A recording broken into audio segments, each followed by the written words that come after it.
Okay अच्छा, यहाँ पे एक्चुअली एक और मेरे को चीज़ बोलना था, which is book value is equal to market value. Book value is equal to market value, यहाँ पे वो बहुत इंपॉर्टेंट है कि मतलब जो भी मेरा बुक्स पे है वैल्यू वही मेरा मार्केट में भी चल रहा है। अभी जब मैं बोलता हूँ बुक वैल्यू, मतलब है ना, अगर कोई ऐसी बोला ना बुक वैल्यू ये कंपनी का ये है, सपोज हम लोग बोलते हैं मोल्टेक पैकेजिंग का बुक वैल्यू है 2000 करोड़, उसका मतलब क्या है, मोल्टेक पैकेजिंग का जो बैलेंस शीट में इक्विटी का वैल्यू है वो है 2000 करोड़। समझ में आ रहा है? एग्जाम्पल दिया मैं, 2000 करोड़ शायद नहीं है उसका इतना ज़्यादा। अभी मैं बोलता हूँ अगर ये कंपनी का बुक वैल्यू है 400, मतलब ये कंपनी का बुक वैल्यू ऑफ इक्विटी है 400। समझ में आया? ज़रूरी नहीं है कि उसका जो बुक वैल्यू है और मार्केट वैल्यू सेम रहे। मार्केट वैल्यू क्या होता है? Number of shares outstanding into price पर शेयर। ठीक है, वो भी हम लोग यहाँ पे भी एक मैं आपको स्क्रीनर के थ्रू बताऊंगा डिफरेंस, ये मेरे को आगे लास्ट में मैं बताऊंगा आज लेक्चर के एंड में, बहुत सारी चीज़ें बतानी है प्रैक्टिकली, उसमें से ये एक होगा। ओके, कंपनी ए कंपनी बी को एक्वायर कर रहा है। ठीक है, क्या है इसका एसेट 400, इक्विटी 400, इनका इक्विटी 1000, कैश 500 और एसेट 500। 80% ले रहे 320 में, मतलब कितना रुपया गया मेरे हाथ से? 320। कैश कितना लेस करना पड़ेगा? उतना गया ना जो एक्चुअल है, लेकिन मैं रिकॉर्ड कैसे करूंगा कि पूरा 100% मेरा है, बराबर? तो पूरा 100% मतलब कितना आएगा? तो एसेट कितने से बढ़ेगा? 400। मतलब एसेट मेरा 400 से बढ़ा, कैश कितने से लेस हुआ? तो नेट इंक्रीज कितना है? 80। वो 80 क्या है जो मेरा नहीं है ना, तो वो यहाँ इक्विटी में आएगा एज नॉन कंट्रोलिंग इंटरेस्ट या तो माइनॉरिटी इंटरेस्ट 80। मैंने 80 खुद से यहाँ पे ऐड किया है ना, मैंने ऐसा अज्यूम किया ना 100 पूरा मेरा है, बट एक्चुअली 100 पूरा मेरा था क्या? कितना पोर्शन मेरा नहीं है? 20%, जो कि कितना होता है 400 का 20% 80, वो मेरे को यहाँ पे नॉन कंट्रोलिंग इंटरेस्ट करके ऐड करना पड़ेगा। ये समझ में आया क्या? ये हमारा फर्स्ट एंट्री है, मतलब फर्स्ट था। सेकंड मैंने क्या बताया था?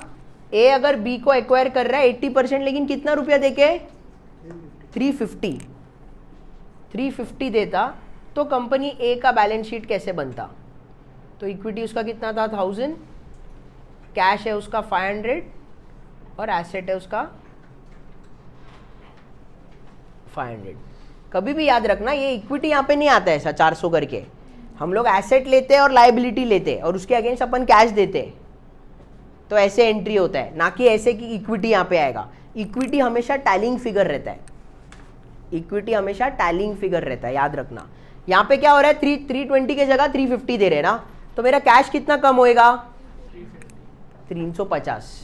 एसेट कितना लेंगे अपन? पूरा 400। कितना पोर्शन मेरा एक्चुअल में नहीं है? देखो 80% ही खरीदा ना मैंने, ए ने बी का 80% खरीदा, कितने में? 350 में, बराबर? ओके, ऐसे सोचते। ये 400 रुपया बुक वैल्यू है, मार्केट वैल्यू भी कितना है उसका? 400। तो मार्केट वैल्यू पूरे 100% का कंपनी का कितना है? 400। तो 80% कितना होता है उसका मार्केट वैल्यू? 320। मैं कितना भर रहा हूं? तो मैंने कितना एक्स्ट्रा भरा? वो 30 क्या हो जाएगा? गुडविल। कितना परसेंट मेरा नहीं है? 100% मतलब 400 था, 80% मतलब 320। कितना परसेंट मेरा नहीं है? 20, विच इज कितना? 400 माइनस 320, उतना मेरा नहीं है ना, तो नॉन कंट्रोलिंग यहाँ पे भी कितना आएगा? 80 ही आएगा। लेकिन गुडविल कितना लेना है? यहाँ पे गुडविल लेना पड़ेगा 30। देखो डिफरेंस क्या है ना, ये दोनों में मैं बताता हूँ। ये सब पूरा सेम है, डिफरेंस किधर आता है? यहाँ पे कैश मेरा कितना गया? 320, यहाँ पे मेरा कैश जा रहा है 350, तो यहाँ पे 320 गया, यहाँ पे 350 ना, ये तो 400 और 400 तो सेम है, तो यहाँ पे कितने का एडिशन किया है मैंने? गुडविल 30 का। समझ में आया? एग्जाम में देखो ऐसे सब आने नहीं वाला है, बट आपको ये कंसेप्ट के लिए बहुत ही ज़्यादा इंपॉर्टेंट है। ये क्लियर है? तो जब हम लोग एक सब्सिडरी कंपनी अकाउंटिंग कर रहे हैं, मतलब एक कंपनी को खरीद रहे कंट्रोलिंग स्टेक पे, तो हम लोग को कैसे करना है कि पूरा 100% मेरा है, जितना मेरा नहीं है वो मेरे को नॉन कंट्रोलिंग करके लेना पड़ेगा। ये बैलेंस शीट के हिसाब से बताया। इनकम स्टेटमेंट में कैसे होएगा? अभी सपोज दो कंपनीज है, इनकम स्टेटमेंट ए और इनकम स्टेटमेंट बी, यही सेम। ये कंपनी का सेल्स है सपोज 300, कंपनी का टोटल कॉस्टिंग अभी के लिए डायरेक्ट ले रहा हूँ, पूरा कॉग्स वॉग्स ये सब नहीं ले रहा हूँ। ये सपोज 100 है, प्रॉफिट है 200। ये कंपनी का कितना परसेंट मैंने लिया है? 80% ना। और मेरे खुद के कंपनी का भी तो सेल्स होगा, मेरे खुद के कंपनी का सेल्स कॉग्स सब कुछ होगा, तो वो तो मुझे रखनी है, बट पूरा 100 यहाँ पे ऐड हो जाएगा। मतलब सपोज मेरे कंपनी का 1000 था सेल्स, तो कितना ऐड करना है? सपोज मेरा कॉस्टिंग है 400, कितना ऐड करना है? पूरा 100। और फिर कितना प्रॉफिट रहेगा? ये जितना भी, ये 600 प्लस 200 800। उसमें से फिर मेरा कितना नहीं है? 20% ना। नॉन कंट्रोलिंग इंटरेस्ट कितना मेरा नहीं है? ये जो 200 का पूरा हकदार है क्या मैं? 80% है ना, 20% मैं नहीं हूँ ना, तो 200 का 20% कितना होता है? 40। उसका हकदार मैं नहीं हूँ, तो वो यहाँ से माइनस होगा और ये हो जाएगा 720। अभी आप बोलने के लिए बोल सकते हैं अरे अपन प्रो रेटा कर लेते थे ना, तो भी आता। आपके दिमाग में ऐसे आ रहा हो सकता है कि देखो 1000 मेरा कंपनी का सेल्स है, 400 मेरे कंपनी का कॉस्टिंग है, तो 600 रुपया बनता है अपना कंपनी में। और ये 200 का 80% कितना हो गया? 200 का 80% कितना है? 160। तो 600 कितना आ रहा है? 200 का सॉरी 80% ना, 160। तो यहाँ पे कितना होगा? 600 प्लस 167, ओके 760 बराबर है। यहाँ पे मैंने 720 लिया था बाय मिस्टेक, 760 आएगा ना। देखो मेरे कंपनी का 1000 माइनस 400, 600 मेरे कंपनी का प्रॉफिट, वो कंपनी का प्रॉफिट 200। आइडियली 80% इसका कितना होता है? 160, विच इज 600 प्लस 60 760। आप लोग ऐसे बोल सकते हो कि अरे मैं सिर्फ 80% ले सकता था ना, तो ये सब करने का ज़रूरत नहीं है। बट है ना, उसका एक रीज़न है कि ऐसे क्यों करते। 2-3 रीजन है। फर्स्ट रीज़न है कि मैं पूरे कंपनी का कैश फ्लोज और पूरे कंपनी का इनकम स्टेटमेंट में ही कंट्रोल कर रहा हूँ, तो ऐसे दिखाने का कि पूरा 100% मेरा है, और जितना मेरा नहीं है वो नॉन कंट्रोलिंग इंटरेस्ट माइनस करके, तो सो दैट जब भी मेरे को ये दिखेगा ना लाइन आइटम, मैं समझ सकता हूँ। एंड सेकेंडली, ये जो अपन 80% वाला चीज़ करते हैं ना, वो हम लोग ऑलरेडी इसके लिए अकाउंटिंग वैसे करते हैं। इन्वेस्टमेंट्स इन एसोसिएट्स रहेगा ना, अभी अपन किसका कर रहे हैं? इसका कर रहे हैं ना। जब अपन इसका करते हैं ना, इन्वेस्टमेंट्स इन एसोसिएट्स, आपको लेवल 2 में आएगा, तो हम लोग वही करते, कितना पोर्शन मेरा है ना उतना ही लेते, तभी पूरा नहीं लेते। जितना पोर्शन मेरा है, क्योंकि उतना ही मैं इन्फ्लुएंस कर रहा हूँ, तो उतने पोर्शन का ही लेते। तो उसका भी सेम अकाउंटिंग, इसका भी सेम अकाउंटिंग नहीं हो सकता ना इसके लिए, बट ये लेवल 2 में आएगा। ये भी डिटेल में लेवल 2 में आएगा, बस यहाँ पे मैंने आपको बता दिया है। लेवल 1 में ना हम लोग को इसके बारे में, बट ये कौन से चैप्टर में? नेक्स्ट चैप्टर बैलेंस शीट करके आएगा, उसमें मैं ये सिखाऊंगा आपको डिटेल में। इसके अंदर भी 3 तरीके होते हैं, वो सब मैं आपको बताऊंगा क्या होता है, कैसे होता है, उसका अकाउंटिंग क्या होता है। बहुत ईजी है। बट इतना क्लियर हुआ क्या? किसी को कुछ डाउट है इसमें? पक्का? उसके बाद नेक्स्ट में आते हैं पेज नंबर 25।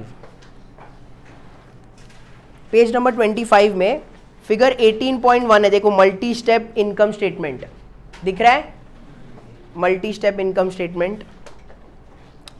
उसमें सॉर्ट ऑफ वैसी दिया जैसा मैंने सिखाया था, बराबर, बट उसमें एक लाइन आइटम है सबसे नीचे, देखो इनकम फ्रॉम कंटिन्यूइंग ऑपरेशंस दिख रहा है, ये अपना नेट इनकम, ये वाला पार्ट। उसके नीचे भी देखो एक और लाइन आइटम दिया है, क्या है?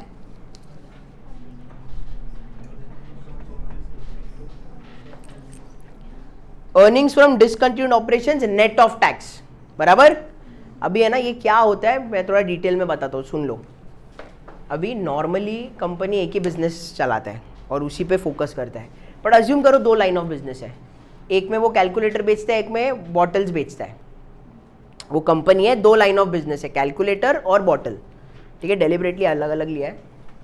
अभी क्या हो रहा है, वो कंपनी को लग रहा है कैलकुलेटर बिजनेस में ना हम लोग का बहुत मतलब है, पकड़ भी है एंड फ्यूचर भी कैलकुलेटर्स में, तो है ना बॉटल वाले बिजनेस उसको कॉन्सेंट्रेट नहीं करना है और उसको लग रहा है अभी बंद कर देते हैं ये बिजनेस। अभी अगर एक बड़ा कंपनी है, अगर वो बोलता है बॉटल का बिजनेस बंद करना है, कल के कल उठ के बंद कर सकता है क्या? नहीं ना। क्यों? क्योंकि वो जो बॉटल वाले बिजनेस है उसमें भी मैन्युफैक्चरिंग यूनिट्स लगे रहेंगे, वो भी मुझे निकालना पड़ेगा, प्लस बहुत सारा बॉटल्स ऑलरेडी इन्वेंट्री में पड़ा हुआ रहेगा, वो भी निकालना पड़ेगा। जो एम्प्लॉयज़ काम कर रहे हैं उनको भी रिलोकेट करना पड़ेगा, फिर लीगली मेरे को जाके सारे सब डिसॉल्व करने पड़ेंगे कंपनी, सब सारे उसके लिए भी कॉस्टिंग लगता है, टाइम लगता है।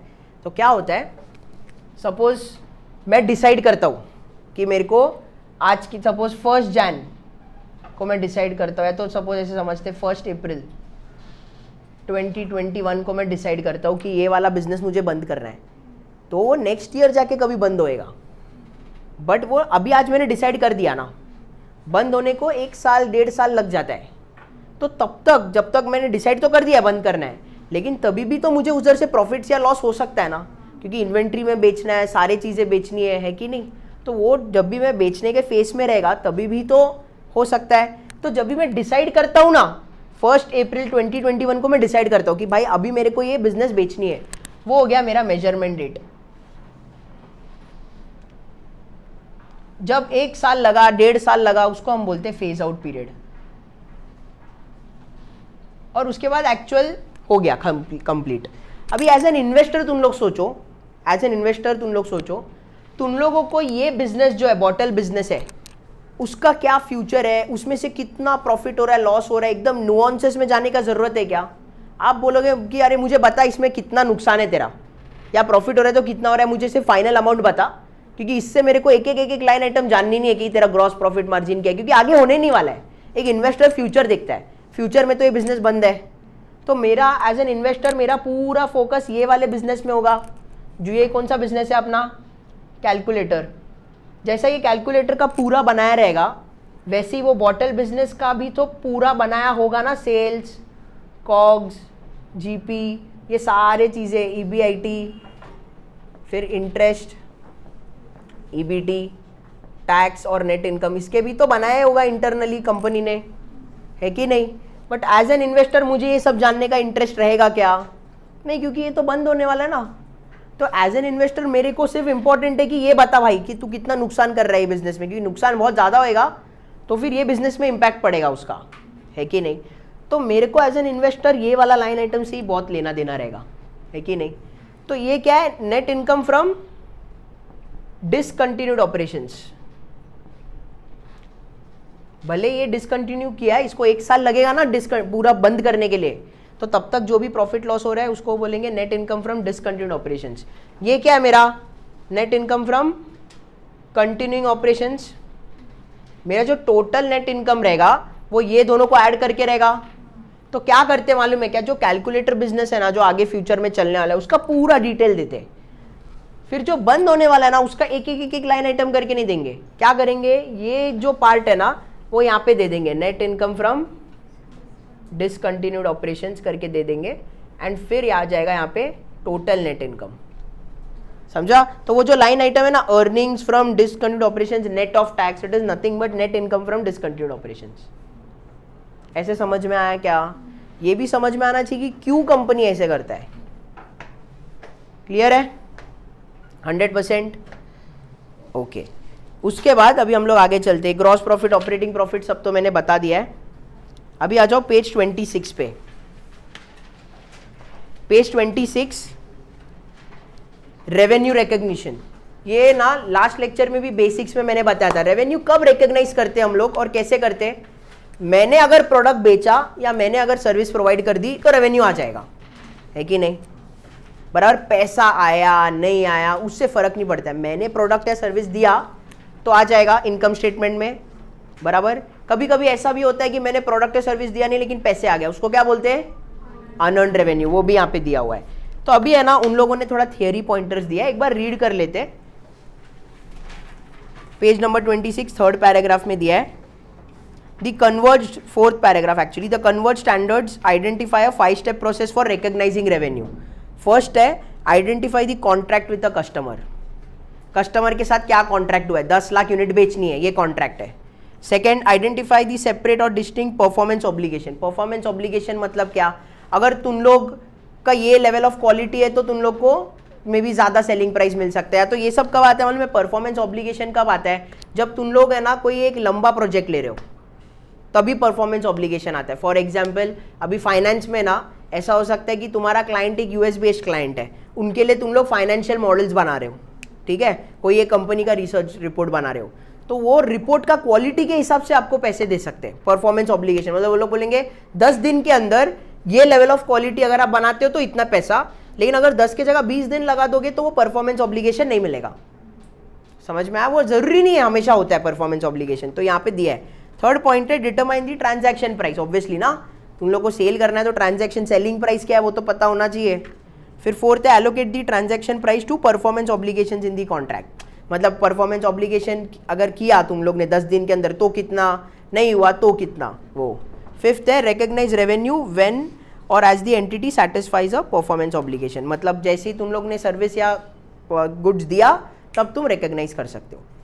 अभी है ना, उसके बाद उन लोग ने बोला ये परफॉर्मेंस ऑब्लिगेशन क्या होता है। परफॉर्मेंस ऑब्लिगेशन का दिया है उन लोगों ने क्राइटेरिया क्या है, सब देखो मेरे हिसाब से तो टाइम पास है, ठीक है, बट एक बार पढ़ लेने का, मैं आपको इंपॉर्टेंट पॉइंटर्स बोल रहा हूँ, घर जाके फिर भी ये पूरा एक बार रीड कर लो।